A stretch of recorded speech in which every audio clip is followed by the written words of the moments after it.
has had his absolute mind blown by an apartment selling for $41 million in the Burj Khalifa. I don't believe it. Why? When we have Ramadan months and we have Eid, it's always the way, and it's purely down, without repeating ourselves, to the working hours. 70% of that was made up of secondary, which just solidifies what we keep saying about the secondary market. And this is like your Burj Khalifas, your lighthouses, your palm villas. Yeah. If it's a 4-bedroom, the 4 beds are what, 4,278 square foot. Divide that by 160 mil, comes out at 37,500 dirham per square foot. It's on Arabian business. Try and find out, mate, what that is, but it's blowing me mad.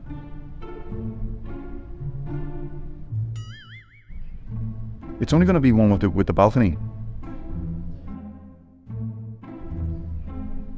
I have that in it. Try and do a little bit of digging, mate, see what it was. Go on, try.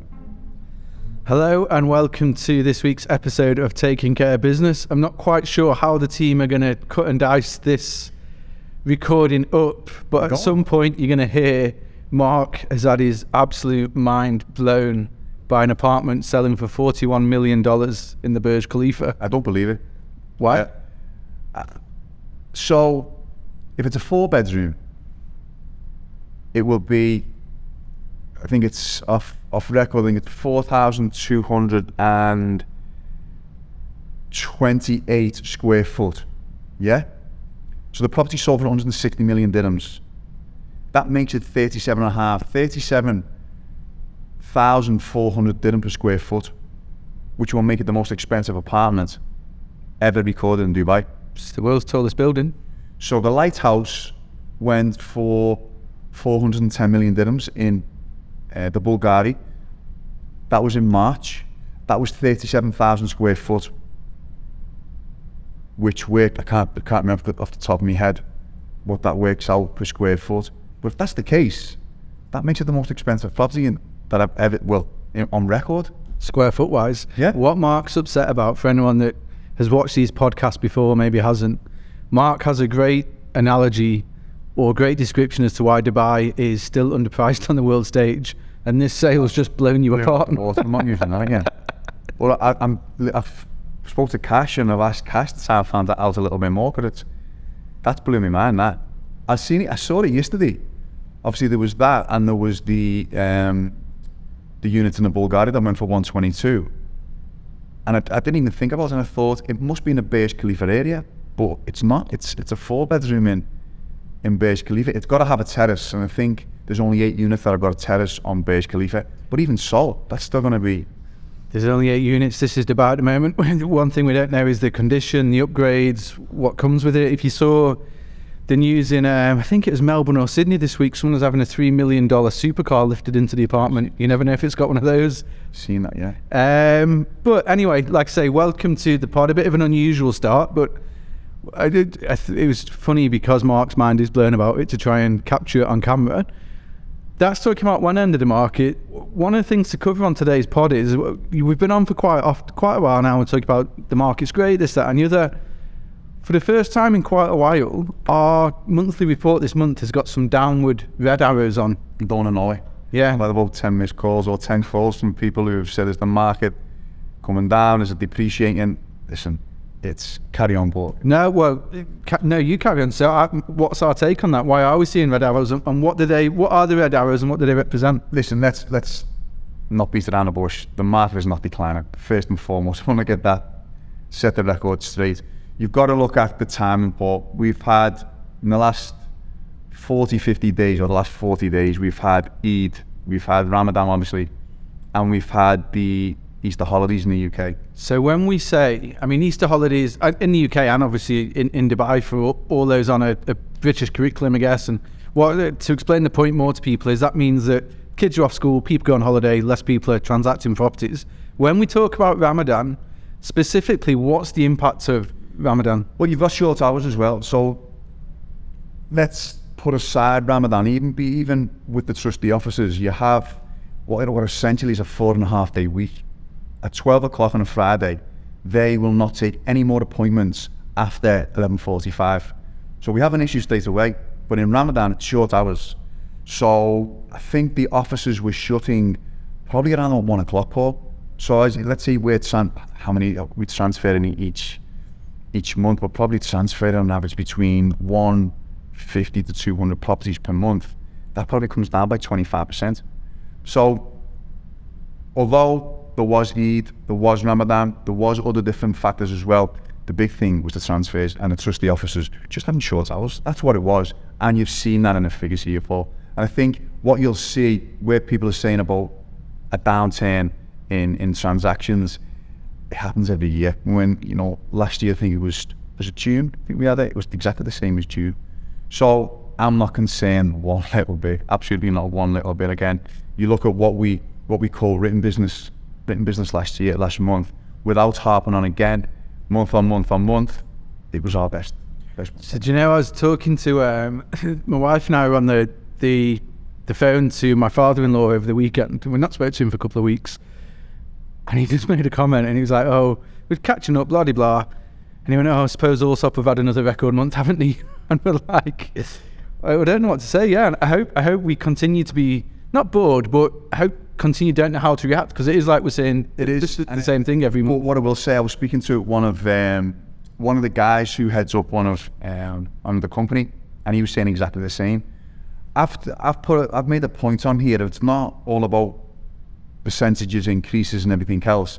I've wrote on one of my first points here, and I think whilst I don't want to harp on about how good our company is and everything else, because obviously I'm very, very biased like you are, how many people do you reckon we've got that have been in our business over 5 years, Paul?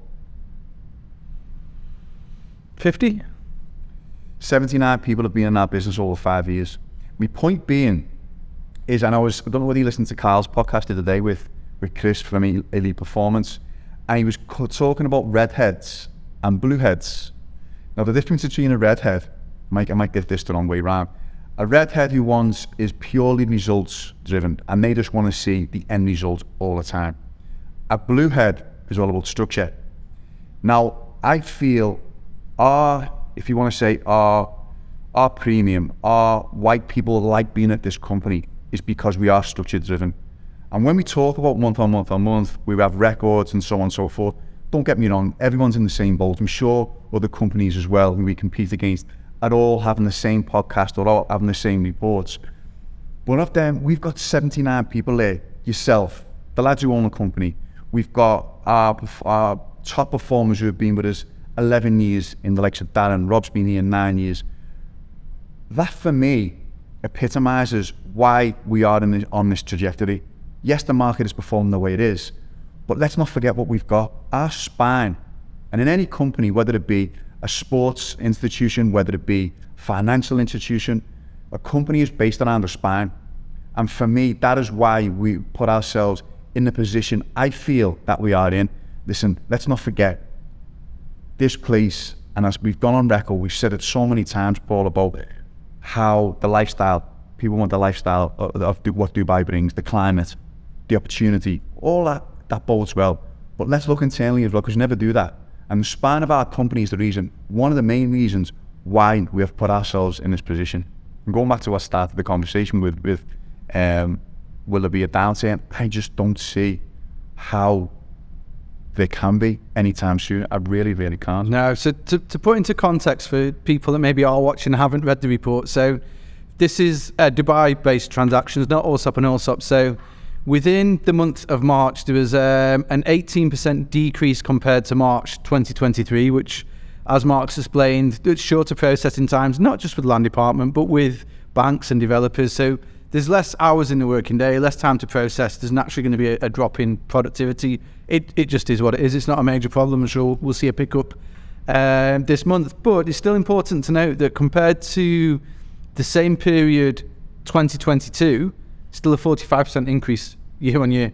So, and in terms of volume as well, 33% decrease in April this year compared to March, but still a 15.9% increase year on year. Like I said, Paul, it's the same every year, and you'll see it's so consistent. When we have Ramadan moments and we have Eid, It's always the way, and it's purely down, without repeating ourselves, to the working hours. So I don't know if you've got the report up. If not, I can fill in the details. But what are we seeing in terms of off-plan ready properties? Are people buying apartments? Are they buying villas? What's happened in April? Well, according to the Dubai Land Department, off-plan made up 52% of the total transactions. Obviously 48 was secondary.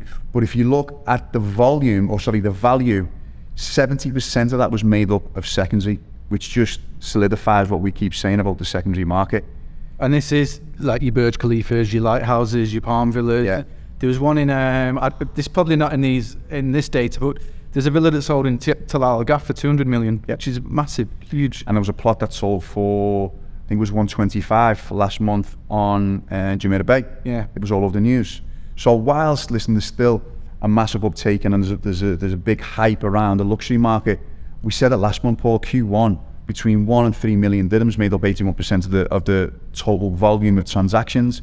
So yeah, whilst it's getting a lot of hype, your bread and butter is still at the forefront and is still not going away. But 70% of the total value was secondary in April.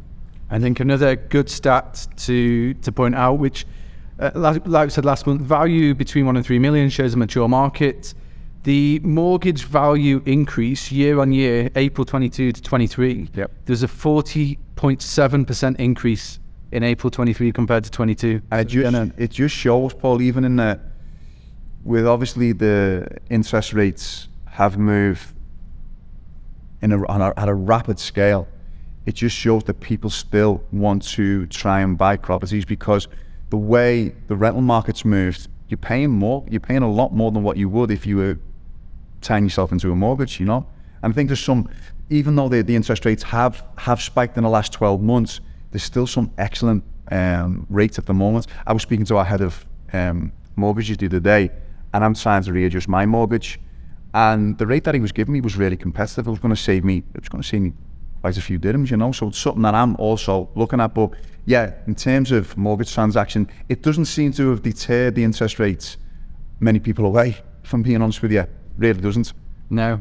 There was something we picked out in the data this year with regards to the commercial market. And I think what we're seeing there, correct me if I'm wrong, is huge evidence of a massive undersupply of commercial space. I'll never forget when we, it was actually me and you who interviewed our head of commercial.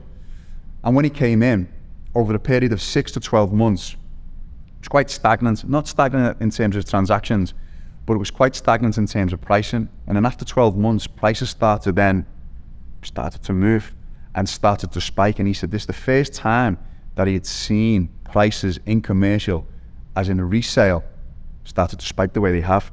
And it's similar to residential sales, Paul, and residential lettings. People just cannot get properties. You know, properties, if you're a homeowner and you want to live in the property, people can't get something that's vacant. You have to wait 12 months. Same for commercial space. People, it's very, very tough to get commercial space. We're going through an issue at the moment where we have a number of clients, a number of high-ticket clients as well, where they want spaces, let's say whether it be in Boulevard Plaza or Boulevard Marina Plaza, and we just can't find them units. We just really can't. And again, it goes back to the undersupply in the market. Well, we've had it from an Allsopp point of view, haven't we? When we've been looking for other offices around the city, we always gravitate to the same buildings because there's not a lot out there. So I guess this is a call out to developers. If they build more office space at the moment, they're going to get purchased and leaked out. Okay, so rental-wise, what's some of the headlines from the rental market in April? Well, we saw our average lettings value last month was 163,000 dirhams. I think it was slightly down month on month and also slightly down year on year as well. But again, in terms of when we touch on at the start with the headline of the pod, or the headline of our market report, was we're seeing a decline in certain sectors or certain departments. Client registrations, Paul, similarly to that of sales, we're seeing such an aggressive amount of people coming into the market wanting to rent properties, whether it be from overseas, whether it be people moving from an apartment to a villa. and it's very healthy. It really, really is healthy. Again, similar to what we saw in sales. But again, it was a really good month for our sales department. Yeah, no. And sorry, our lease. For lettings, it was. And again, just to explain some of the issues on the letting side, for people who maybe, it sounds simple, but it's not always obvious.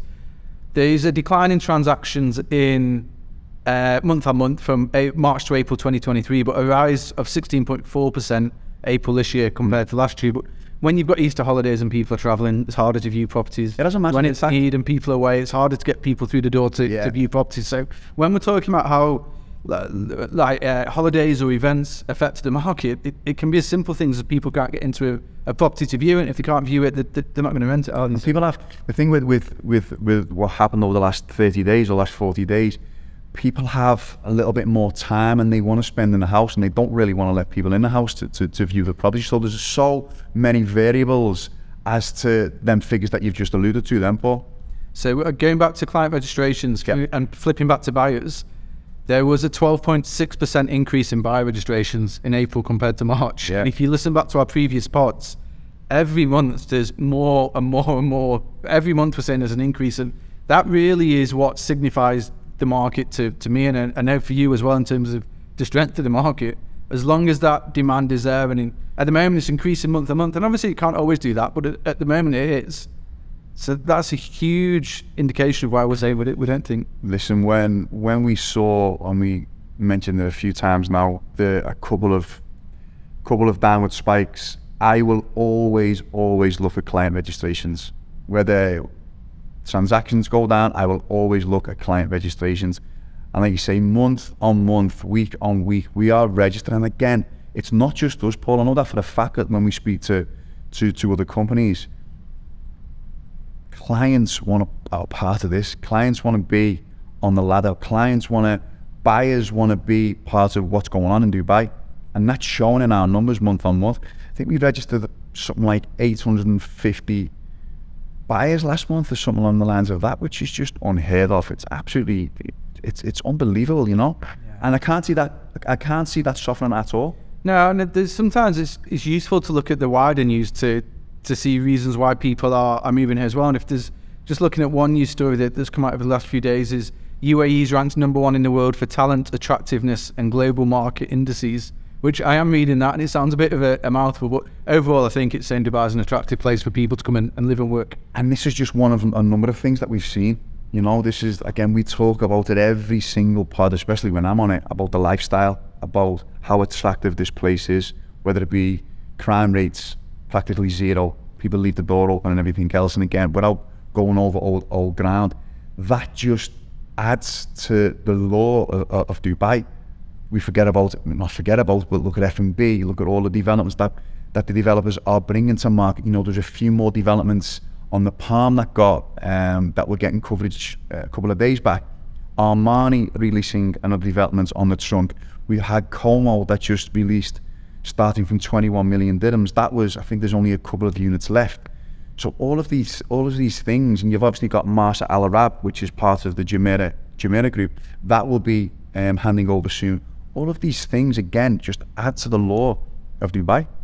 So we're halfway through May now, and obviously we'll do a pod next month and we'll talk about May's data, but how are we shaping up halfway through? So we've talked about April and what we saw. Yeah. What's May looking like so far? Very healthy. Very, very healthy. Again, look at that smile. Yeah, it's very, very, last week we had our second best week ever. And if we had another 2 or 3 days, that would have blew our record out of the water. And I've got to apologise to just keep harping on about records, but that's what's happening. That's what's happening at the moment. And going back to agents and brokers within our company, it's not just our mainstays who have been here. We talk about, and we were speaking to Eleni off camera, and she was talking about different developments where they were, the likes of Mira, the likes of Villanova, the likes of Mudon. People now are starting to penetrate them areas. We have obviously a team of people who are looking after them areas, and these guys within the company are seeing some fantastic returns, you know. And the apartments and the villas and the apartments are really, really attractive. People are just shifting, like you say, because of what's going on with prices. People are shifting themselves, let's say, down the old corridor, where they wanted to be in the ranches, but now they moved down to Town Square or Villanova or Moudon. And there's some excellent deals, Paul. But yeah, in a nutshell, it started okay this month. And in terms of the market, we talked about some of the maybe delays we've had on processing at banks and land department. From at the moment, we can only report internal data, but from what we're seeing, are we seeing, so last month we had maybe a reduction in transfers, are we seeing that reverse this month in terms of an increase in what's? I think so, and don't forget, because we're talking about sales here, yeah, if you look at sales, you have a 2 or 3 months turnaround from when a deal is being done. I'd say a deal is being what we call written. It takes, if there's finance involved, anything from 2 to 4 months. So if you look at, let's say, in May, it'll be February's deals, and February was an excellent month for us. So plus the fact that the banks will be at full tilt in terms of timings, same as the land department, same as the developers. So I expect it to be exactly like it was last month. Good. Well, we'll find out next month when we come back to you with May's data pod. So in the meantime, thank you for watching as always. Please like, subscribe, follow, and if you do have any comments or questions or anything you'd like us to address next time, please give us a shout. And by the way, sorry Paul, if anyone can get back to me before the guys come back to us with regards to the Burj Khalifa unit, please do, because it's blew my mind. Absolutely blew my mind. Thank you guys. Thanks guys, thank you.